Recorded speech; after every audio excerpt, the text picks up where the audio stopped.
ఐలోను మల్లన్న జాతరలో ఉన్నాము. అద్భుతంగా జరిగింది. పెద్దపట్నం మాత్రం భలే అనిపించింది నాకు. జోగినీల వేషాధారణలు, ఆటలు పాటలు కన్నుల విందుగా ఉన్నాయి.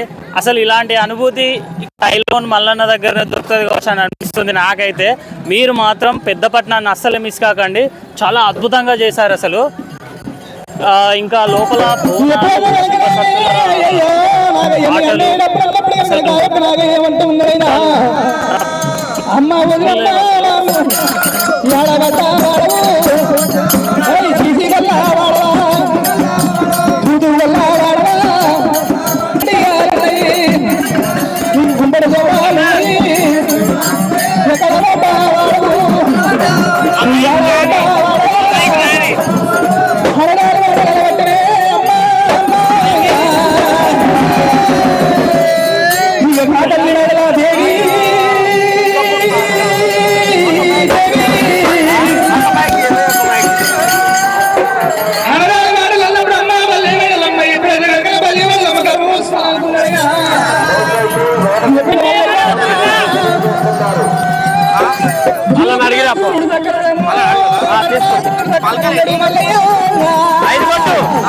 ఐదు పలకలు కొట్టి ఏకలు పెద్ద గుంజుకోవాలి.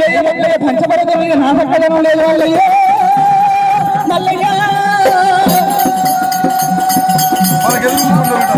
ఎప్పుడైనా కనుక నాకల్లా రేట్ల బిల్ల పుట్టలేదు, పుట్టినా కనుక బతకలేదు మళ్ళీ ఇల్లయ్యా. ఎప్పుడైనా కనుకనేమి మరి మళ్ళీ మాటలు అన్నప్పుడైనా అమ్మ బల్ల వేడలమ్మ బర్రపాలు ఎన్నాళ్ళు ఉన్నాయి, ఎన్నాళ్ళు ఉన్నాయి బామా.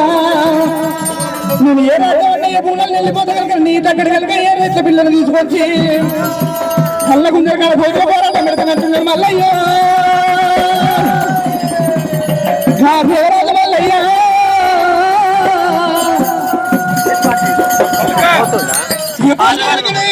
మరి బేడలమ్మ కళ్ళది పిల్లలు తీసుకురాబోతే కనుక లోపల కనుక నా అమ్మలు ఏ విధంగా కర్ర కుక్కలు చేస్తున్నాండి, నా విధంగా కర్ర కుక్కలు చేస్తాను అన్నారయ్యా. మోకాలతో గుంట కొడుతున్నా కనుక గుంట లోపల కంటి పోసి జూమల్లయ్య అనిపిస్తాను అన్నారయ్యా. చిన్నవాడు దేవుడమ్మా మల్లికార్జున వెళ్ళిపోతా ఉన్నాడమ్మా రామరామ. దేవరాజు మల్లన్న కనుక ఆది కృష్ణ రూపం తీసినాడు, నిజ రూపం ఎత్తిన మల్లయ్యో.